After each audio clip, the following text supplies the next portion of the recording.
Have you ever been made to feel invisible in your own country? Not because you've done anything wrong, not because you're hiding, but simply because your skin doesn't fit the story others have chosen to tell about your nation. In Mexico, there are over 2.5 million people who know exactly what that feels like. People whose ancestors helped build this country, whose culture enriches every corner of it here.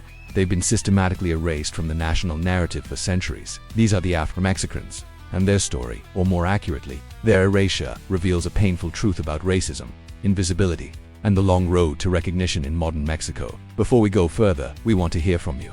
Which stories of hidden history and resilience should we tell next?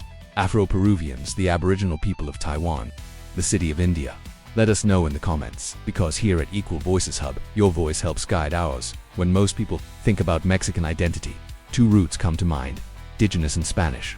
The idea of mestizaje, the racial and cultural mixing of these two groups, has been central to Mexican nationalism since the 19th century. From school books to political speeches to television dramas, the message is clear. Mexicans are a unique blend of Spanish and indigenous heritage. But there's a third root that's long been ignored, dismissed, or simply denied. Africa between the 16th and 18th centuries.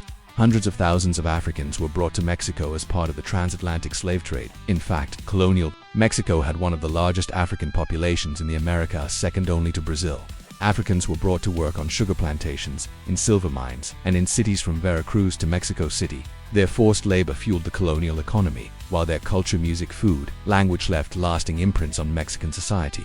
Yet, as the centuries passed and slavery was eventually abolished, their presence began to fade, not from the land, but from the record. How do millions of people disappear from a nation's memory? Through something more subtle and dangerous than violence, through erasure. After Mexico gained independence from Spain in 1821, the new government sought unity.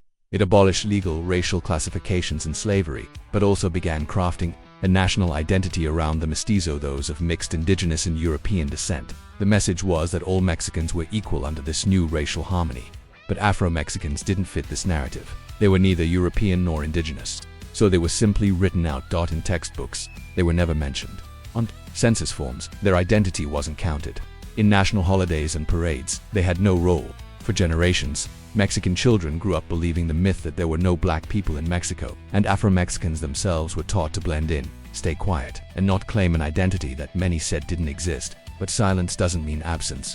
Along the Pacific coast in regions like the Costa Chica of Oaxaca and Guerrero, and along the Gulf Coast in Veracruz, Afro-Mexican communities continued to live and preserve their culture. They danced the Danza de los Diablos. They sang traditional songs in dialects with African roots. They shared family stories of slavery, migration, and resistance. And they knew they were part of a history that had been buried. Still, their reality was marked by exclusion. Afro-Mexican towns often lacked basic infrastructure: running water, electricity, healthcare. Teachers and police were often brought in from outside, with little understanding or respect for the communities they served. Many Afro-Mexican children were teased in school, called names, or told they couldn't possibly be Mexican because of the color of their skin. Media portrayals were almost non-existent, and when black people were shown, it was often as jokes, criminals, or foreigners. Despite centuries of history, Afro-Mexicans were treated like outsiders in their own land. But starting in the 1990s, a new movement began to take shape. Afro-Mexican activists, many of them from the Costa Chica region, began organizing. They connected with scholars, artists, and journalists. They started community radio stations, published newsletters, and held cultural festivals to celebrate black heritage. Most importantly, they demanded recognition. They insisted that Afro-Mexicans be included in the national story, not as footnotes, but as foundational figures in Mexican history. One of their main goals was visibility in official data. If you're not counted, you don't count it, economically or socially. For years, Mexico's national census didn't include a question on African descent. Activists lobbied tirelessly, meeting with government officials, writing petitions, and sharing stories. In 2015, they won a major victory. Mexico's National Statistics Agency included a test question asking whether people identified as Afro-Mexican or of African descent. The results were stunning.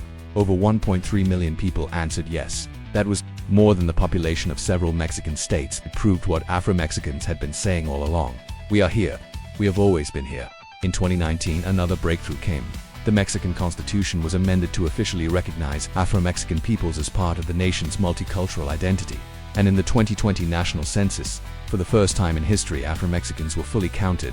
More than 2.5 million people identified as Afrodescendant. This wasn't just a bureaucratic milestone, it was a moral one. It was the beginning of the end of erasure. But the fight for dignity goes far beyond being recognized on paper. Despite this progress, Afro-Mexicans continue to face deep inequality. In many cases, the areas where they live are among the poorest in the country. Healthcare access is low. Educational outcomes are far behind national averages. Employment discrimination is rampant. And the cultural narratives that still dominate Mexican society continue to marginalize or ignore black voices. There's also the issue of colorism, a form of discrimination based on skin tone that privileges lighter-skinned people even within communities of color. In Mexico, lighter skin is often associated with beauty, intelligence, and success, while darker skin is stigmatized. Afro-Mexicans, especially women, face this every day in schools, in job markets, in the media, and in their own communities. But amidst all these challenges, there is a new generation rising. Afro-Mexican poets, teachers, musicians, photographers, and public officials are reclaiming their space. They are creating art that reflects their realities. They are building platforms that center their stories. They are refusing to let another generation grow up in the shadows.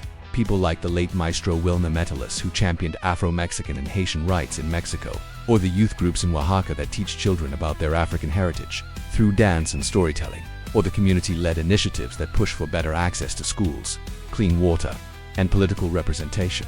The Afro-Mexican identity is no longer just a whisper on the margins. It is becoming a full-throated voice in the national conversation. And that matters, because this isn't just about Mexico, it's about the global consequences of racism and historical erasure. It's about what happens when nations decide who but belongs and who doesn't, when they decide whose pain is visible and whose isn't, when they build pride on half the truth. Afro-Mexicans are not just fighting for inclusion, they are challenging an entire system of silence. They are rewriting the story of who gets to be Mexican and, by extension, who gets to be seen. They are not new, they are not outsiders, they are not an exception, they are a living, breathing part of Mexico's soul. And today, they are speaking louder than ever before. We are here, we belong, and we will no longer be invisible. If this story moved you, share it. Let others know that the Afro-Mexican experience is not a side story, it's central to the truth of Mexico. And don't forget to tell us below which community's story you want to hear next. Your comment might be the beginning of the next truth we bring to light. This is Equal Voices Hub, and we will keep telling the stories others tried to erase until every voice is heard.